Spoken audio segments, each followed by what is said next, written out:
ఓం సాయిరామ్ సమర్థ సద్గురు సాయినాథ్ మహారాజుకి జై. సాయి భక్తులందరికీ నమస్కారం అండి. మన బాబాగారి దయ వల్ల మనందరం బాగుండాలి, సంతోషంగా ఉండాలి అని చెప్పి మనస్ఫూర్తిగా కోరుకుంటూ ఈరోజుటి వీడియో స్టార్ట్ చేస్తున్నాను ఫ్రెండ్స్. ఇక ఈరోజు వీడియోలో మనం చూడబోయేది ఏంటి అంటే, తల్లి, ఒక వ్యక్తి నీ పాలిట రాక్షసుడు కాబోతున్నాడు. వెంటనే నువ్వు విని తెలుసుకోకపోతే చాలా చాలా నష్టపోవాల్సి ఉంటుందమ్మా.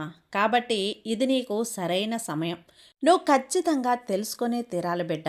లేదంటే నీ చేతిలో చిల్లి గవ్వ కూడా లేకుండా చేసేస్తాడు.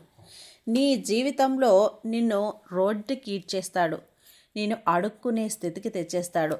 అంత ఇదిగా అతనైతే నీ పాలిట రాక్షసుడు కాబోతున్నాడు. నీ బ్రతుకంతా కూడా ఇక నువ్వు నరకం అనేది అనుభవించాలి. కాబట్టి ఈ సమయంలోనే నువ్వు తప్పకుండా తెలుసుకొని తీరాలి బిడ్డ అని చెప్పి బాబాగారు అయితే మన కోసం ఒక మంచి సందేశాన్ని తీసుకొచ్చేసారండి. ఆ సందేశం ఏంటి, ఆ సందేశం రూపంలో బాబాగారు మనతో ఏం చెప్పబోతున్నారో వినే ముందుగా మన ఛానల్ని కనుక ఎవరైనా సరే కొత్తగా చూస్తూ ఉన్నట్లయితే ప్లీజ్ సబ్స్క్రైబ్ చేసుకోండి ఫ్రెండ్స్. వీడియో నచ్చితే కనుక లైక్ చేయండి, షేర్ చేయండి, కామెంట్ చేయండి, కొంచెం సపోర్ట్ చేయండి. ఇక వీడియోలోకి వెళ్ళబోయే ముందుగా ఒక్కసారి మనకు తెలిసిన గురువుగారండి. షిరిడి సాయిబాబా ఆశీస్సులతో జ్యోతిష్యం చెప్తున్నారు గురూజీ సుబ్రహ్మణ్యం రాజు గారు. నెంబర్ 1 వశీకరణ స్పెషలిస్ట్. వీరి మొబైల్ నెంబర్ 9908224144. ఎలాంటి ప్రాబ్లం ఉన్నా సరే కేవలం ఫోన్ ద్వారా పూజలు చేసి పరిష్కరించేస్తారు. నేరుగా వెళ్లాల్సిన పని లేదు. పర్సనల్గా మీట్ అవ్వాల్సిన అవసరం కూడా లేదు. ఉన్న చోటనే కదలకుండా, మూడో కంటికి తెలియకుండా మీ మొండి సమస్యలను సైతం మీరు పరిష్కరించుకోవచ్చు. ప్రేమ, పెళ్లి, ఉద్యోగం, రాజకీయం, విదేశీ ప్రయాణం, ధనం నిలకడగా లేకపోవటం, భార్యాభర్తల మధ్య గొడవలు, ఆస్తి తగాదాలు, అప్పుల బాధలు, స్త్రీలు పురుషులు ఎటువంటి గుప్త సమస్యలున్నా సరే నెంబర్ 1 వశీకరణ స్పెషలిస్ట్. మీ మీద, మీ ఇంటి మీద చెడు ప్రయోగం జరిగినా, చేసి ఉన్నా కూడా నరదృష్టి, నరగోష్ట, సంతాన సమస్యలు, భార్యాభర్తల మధ్య, లవర్స్ మధ్య అనుమానాలున్నా, అపార్థాలున్నా, థర్డ్ పర్సన్ ఉన్నా సరే, అత్తాకోడళ్ళ మధ్య సఖ్యత లేకపోయినా ప్రతి ఒక్క ప్రాబ్లంకి చక్కటి సొల్యూషన్ ఇస్తున్నారండి. మీ వివరాలన్నీ కూడా సేఫ్ అండ్ సెక్యూర్గా ఉంచుతారు.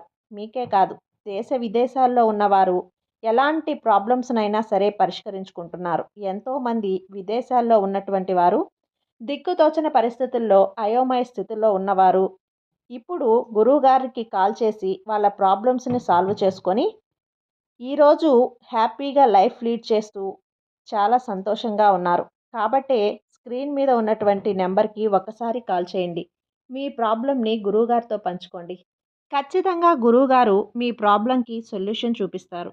ఇక వీడియోలోకి వచ్చేస్తే, తల్లి, నీ పాలిట ఒక వ్యక్తి రాక్షసుడిలా మారబోతున్నాడు. నువ్వు ఆ వ్యక్తిని గుడ్డిగా నమ్ముతున్నావమ్మా. నీ నమ్మకాన్ని ఆసరాగా తీసుకొని మరి నీ పాలిటే ఒక యమదూతలా తయారయ్యాడు. నిన్ను అడుగడుగునా కూడా నష్టపరచాలని, నిన్ను ఏదో ఒక రకంగా మానసికంగా కృంగదీయాలి అని చెప్పి, నిన్ను ఏదో ఒక రకంగా దిగులు పడేలా చెయ్యాలి అని చెప్పి ఒకటి కాదు, రెండు కాదు, రకరకాల ప్రయత్నాలతో అతను నీ వెంటే ఆ ప్రయత్నంలో ఎప్పుడూ కూడా ఎక్కువగా చేస్తూ ఉన్నాడు. కానీ నీ జీవితం అనేది ఎందుకు ఇలా అవుతుంది, అసలు నీ కష్టాలన్నింటికీ కూడా కారణం ఎవరు అని చెప్పి ఎదురుగా ఆ వ్యక్తి నీకు ఉన్నా కూడా గుర్తుపట్టలేనంత దౌర్భాగ్యపు స్థితిలో నువ్వు ఉన్నావు. ఇప్పటికైనా కనీసం ఈ సమయానికైనా సరే నువ్వు తెలుసుకోకపోతే నిజంగా తల్లి నేను చెప్తున్నాను, నీ జీవితం అనేది నరకక ప్రాయంగా మారుతుంది. ఇప్పుడు నువ్వు తెలుసుకోవాల్సిన సరైన సమయం అమ్మా ఇది. ఈ సరైన సమయంలో కూడా నువ్వు గ్రహించలేకపోతే నిన్ను కాపాడడం అనేది నిజంగా నా వల్ల కాదమ్మా. కాబట్టి ఇప్పటికైనా నువ్వు తెలుసుకో.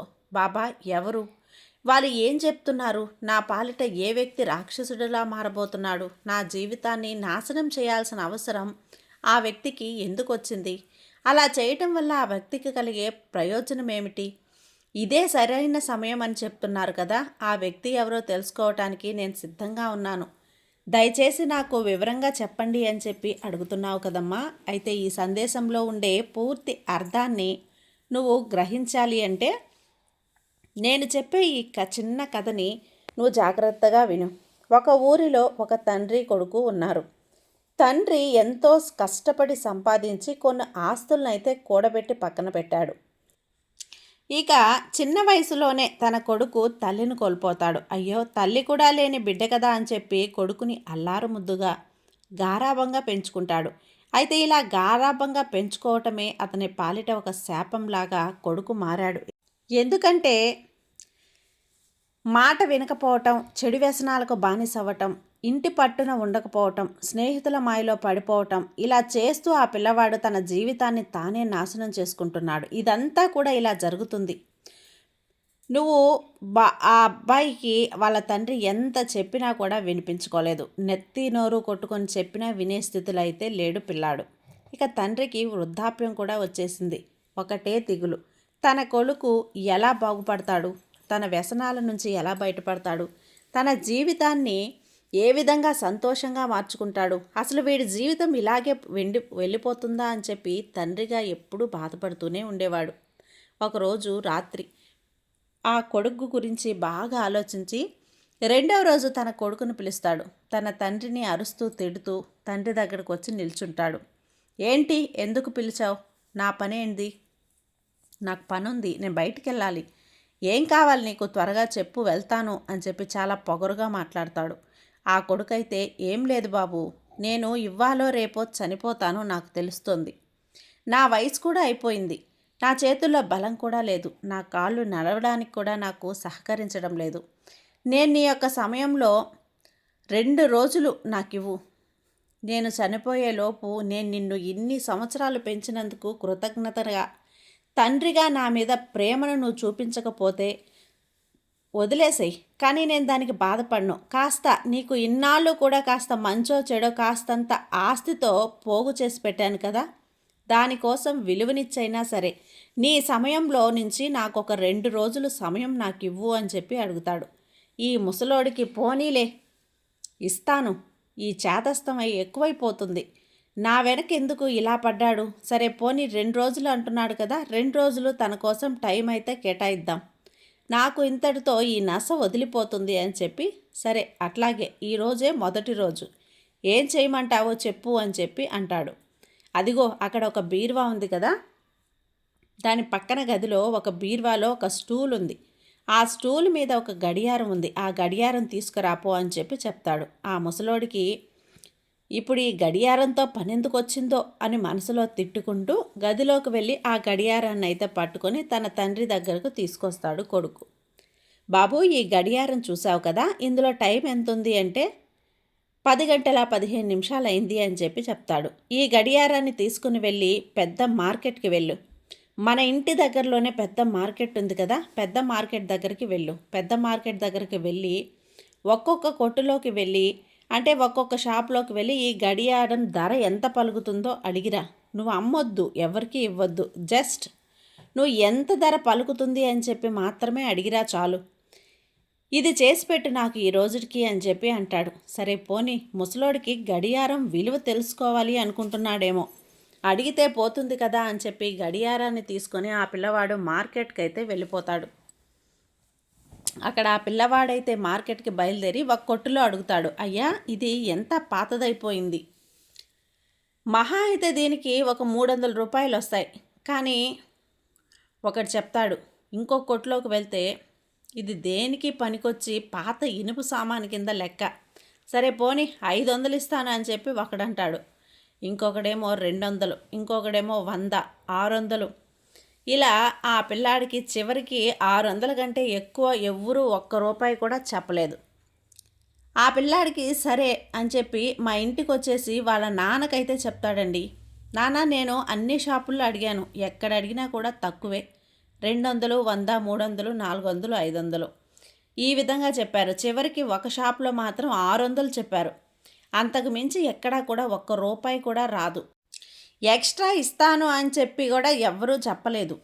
సరే బాబు, గడియారాన్ని తీసుకువెళ్ళి లోపల పెట్టేసి వెళ్ళిపో ఇంకా అని చెప్పి చెప్తాడు. ఇక ఆ గడియారం ఎక్కడైతే తీస్తాడో అక్కడే పెట్టేసి వెళ్ళిపోతాడు. ఆ రోజు బాగా రాత్రి అయిపోయింది, పడుకుంటారు. ఎవరి పనుల్లో వాళ్ళు చూసుకొని మళ్ళీ ఉదయం అవుతుంది.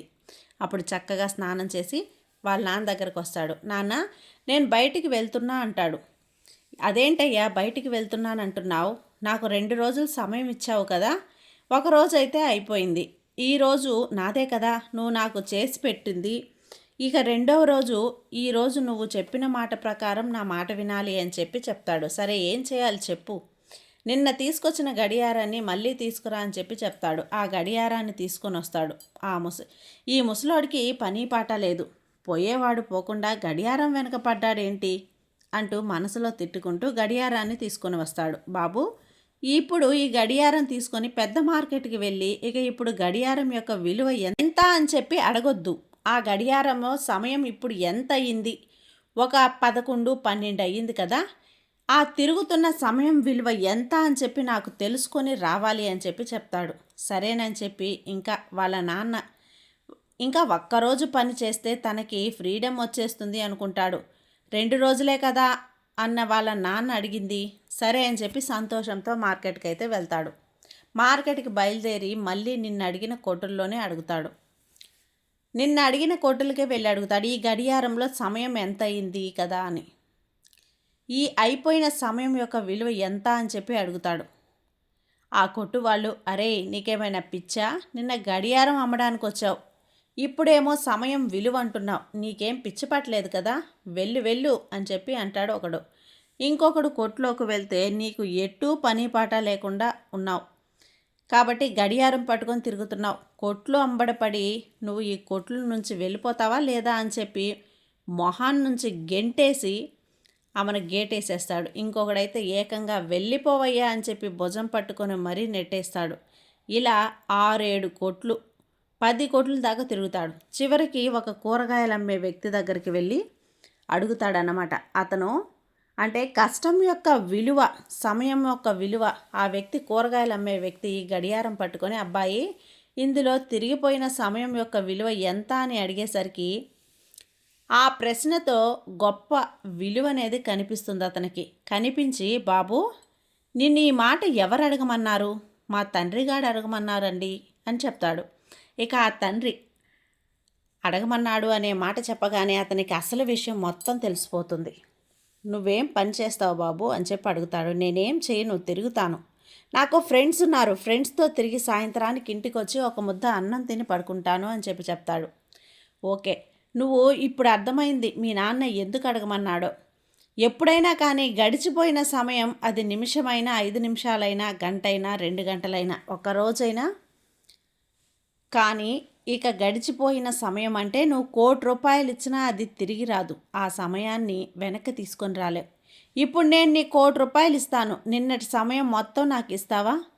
నిన్న గడిచిపోయింది కదా, ఒకరోజు వెనక్కి తీసుకురాగలవా అంటాడు. అంటే లేదు అని చెప్పి చెప్తాడు పిల్లాడు. ఇక మీ నాన్న ఇప్పుడు ఎందుకు ఆగమన్నాడో అని చెప్పి ఒక్కసారి ఆలోచించు. నిన్ను ఎంతో కష్టపడి పెంచి ఉంటాడు కదా. నువ్వు ఏదైనా సరే, మీ నాన్న బాధ నాకు అర్థమైంది. ఈ ప్రశ్నతోటే నువ్వు సమయాన్ని వృధా చేస్తున్నావు. ఇప్పుడు నీ వయసు ఎంతో నీకు తెలుసు కదా. నువ్వేం చేయకుండా ఈ విధంగా తిరుగుతుంటే ఎలా బాబు అని అడిగేటప్పుడు, ఫ్రెండ్స్తో తిరిగి సాయంత్రానికి ఇంటికి వస్తాను అని చెప్పావు. మరి ఇన్ని రోజులు నువ్వు సమయాన్ని వృధా చేసినట్లే కదా. మరి ఈ మాట నీకు అర్థం అవ్వాలంటే ప్రాక్టికల్గా చేసి చూడాలి అని చెప్పి మీ నాన్న నిన్ను ఇలా పంపించాడు. నిన్ను ఆ పిల్లాడితో ఒక మార్పు అయితే వస్తుందండి ఈ మాట అనేసరికి. నిజమే కదా. మరి 1,00,000 రూపాయలు ఇచ్చినా, 1,00,00,000 రూపాయలు ఇచ్చినా అయిపోయిన సమయాన్ని తిరిగి తీసుకురాలేం. అదొక సెకండ్ అయినా కానీ అది అయిపోయింది అంటే మళ్ళీ మన కోసం వెనక్కి రాదు. గడిచిపోయిన ప్రతి సెకండ్ కూడా మనిషికి ముఖ్యమైంది. దాన్ని జాగ్రత్తగా వాడుకోవాలి, తెలివిగా వాడుకోవాలి, ఉపయోగించుకోవాలి. కానీ అందులో ఆ ప్రశ్నలో ఉండే అర్థాన్ని మొత్తం ఆ కాయగూరలతను పిల్లవాడికైతే వివరించి చెప్తాడు. ఇలా చెప్పిన తర్వాత పిల్లాడి ఇంటికి వెళ్ళిపోయి వాళ్ళ నాన్న పాదాల మీద పడి క్షమాపణ అడుగుతాడు. నాన్న, నాకు కూరగాయల వ్యక్తి ఇలా అడిగాడు, ముందు 10 కోట్లు అడిగినా కూడా నువ్వు పిచ్చోడివి అని చెప్పి వెనక్కి నెట్టేశారు. ఇతను మాత్రమే నాకు అర్థమయ్యేలా చెప్పాడు. నువ్వు మంచి చెడు నాకు తేడా చెప్తున్నా నాకు ఇన్ని రోజులు అర్థం కాలేదు నాన్న. నాకు ఇప్పుడు అర్థమైంది. ఈ గడిచిపోయిన సమయం యొక్క విలువ ఏంటో నాకు తెలిసింది. కొన్ని కోట్లు ఇచ్చినా కూడా ఈ సమయాన్ని వెనక్కు తీసుకురాలేమని చెప్పి నాకు అర్థమైంది. ఇక నుంచి నేను సమయాన్ని అయితే వృధా చేయను.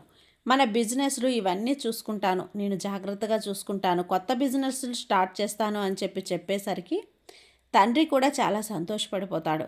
ఇక్కడితో కథ అయితే ముగుస్తుంది. ఇక ఈ కథ ద్వారా బాబా గారు మనకు చెప్పాలనుకున్న నీతి ఏంటి అంటే, ఇక ఆ వ్యక్తి రాక్షసుడిలా నీ పాలిట మారిన వ్యక్తి గురించి చెప్పాలనుకుంటున్న మాట. ఈ సందేశం కథలో ఒక ఆంతర్యం రూపంలో నీకు బాబాగారు ఏం చెప్పాలనుకుంటున్నారు అంటే, తల్లి కష్టపడతావు, శ్రమ పడతావు, నీవు కుటుంబం కోసం కష్టపడు, లేకపోతే ఒక రూపాయి కోసం కష్టపడు. నీ కష్టాన్ని అవతల వ్యక్తి అనవసరంగా వృధా చేస్తున్నప్పుడు, అవతల వ్యక్తి నీ యొక్క కష్టాన్ని గుర్తించినప్పుడు, ఆ అవతల వ్యక్తి తన అవసరాల కోసం మాత్రమే నిన్ను వాడుకుంటున్నప్పుడు, తనకు అవసరమైనప్పుడే నీకు గౌరవాన్ని ఇచ్చి, తనకు అవసరం తీరిపోయిన తర్వాత నిన్ను లెక్క చేయకుండా చూస్తున్నప్పుడు, తను నీ పట్ల స్వార్థాన్ని చూపిస్తున్నట్లే లెక్క. అలా నీ ఇంట్లో ఉన్న వ్యక్తే, అది ఎవరైనా కావచ్చు, నీ జీవిత భాగస్వామి అయినా, నీ పాలిట రాక్షసుల్లా మారిన వ్యక్తి గురించి చెప్పాలనుకుంటున్న మాట ఇదంతా కూడా ఇప్పుడు ఈ సందేశంలో నీకు నేను చెప్పాలనుకుంటున్నాను. తల్లి, నువ్వు కష్టపడతావు, శ్రమ పడతావు, నీ కుటుంబం కోసం కష్టపడు, లేకపోతే ఒక రూపాయి కోసం కష్టపడు. నీ కష్టాల్ని అవతల వ్యక్తి అనవసరంగా వృధా చేస్తున్నప్పుడు, అవతల వ్యక్తి నీ యొక్క కష్టాన్ని గుర్తించినప్పుడు, అవతల వ్యక్తి తన అవసరాల కోసం మాత్రమే నిన్ను వాడుకుంటున్నప్పుడు, తనకు అవసరమైనప్పుడే నీకు గౌరవాన్నిచ్చి, తనకు అవసరం తీరిపోయాక తర్వాత నిన్ను లెక్క చేయకుండా చూస్తున్నప్పుడు, తను నీ పట్ల స్వార్థాన్ని చూపిస్తూ ఉంటే, ఇదే విధంగా లెక్క. అది నీ ఇంట్లో ఉన్న వ్యక్తే, అది ఎవరైనా కావచ్చు, భాగస్వామి కావచ్చు, నీ పాలిట రాక్షసుల్లా మారారా లేదా అన్న విషయాన్ని నువ్వు అర్థం చేసుకోవాలి. ఇలా ఎందుకు చెప్తున్నానంటే, ఇక ఎవరైనా కానీ తిరిగిపోయిన సమయం అనేది కొన్ని కోట్లు ఖర్చు పెట్టినా వెనక్కి రాదు. ఎవరి కోసమో ఆలోచించి, ఎవరి కోసమో మనోవ్యాధి పెట్టుకొని, ఎవరి బాగు కోసమో నీ బాగుని నాశనం చేసుకొని, ఎదగాలి అన్న నువ్వు దిగజారిపోతూ ఒకరి కింద లొంగి లొంగి ఉంటున్నావంటే, ఆ సమయాన్ని నువ్వు వృధా చేసుకుంటున్నట్లు కదా. నీ పాలిట అతను రాక్షసుల్లా మారినట్లు కదా. నిన్ను అర్థం చేసుకునేవారైతే ఏ విధంగా ఉంటారు, నిన్ను టార్చర్ చేసే వాళ్ళైతే ఏ విధంగా ఉంటారు అని చెప్పి నీ మనసుకి అర్థం కదా. ఒకవేళ అలా అర్థమైనా కూడా వారి ధ్యాసలో పడి నువ్వు సమయాన్ని వృధా చేసుకుంటూ నీ మనసుని నువ్వు గుల్ల చేసుకునే ప్రయత్నం చేస్తున్నావా? ఇక్కడ తప్పు జరుగుతుంది అన్న విషయానికి వస్తే, నేనైతే ముక్కుసూటిగా చెప్తాను, నీలోనే ఈ తప్పు జరుగుతుంది అని చెప్పి. ఇప్పుడు తప్పు జరుగుతుంది అని ఈ సమయంలో నువ్వు తెలుసుకున్నప్పుడు, ఆ తప్పుని సరిదిద్దుకునే సమయం కూడా, సరైన సమయం కూడా ఇప్పటి నుంచే మొదలవ్వాలి. ఒకరి చేతిలో కీలుబొమ్మవి కాదమ్మా నువ్వు. ఏదైనా సాధించగల నా బిడ్డవి నువ్వు, ఈ సాయి బిడ్డవి. ఈ సాయి మీద నీకు నమ్మకం ఉన్నంత వరకు కూడా ధైర్యంగా ఉండు, సంతోషంగా ఉండు. నీ సాయి నీకు తోడుండగా నీకు భయం ఎందుకు చెప్పు. సర్వేజన సుఖినో భవంతు. జై సాయిరాం.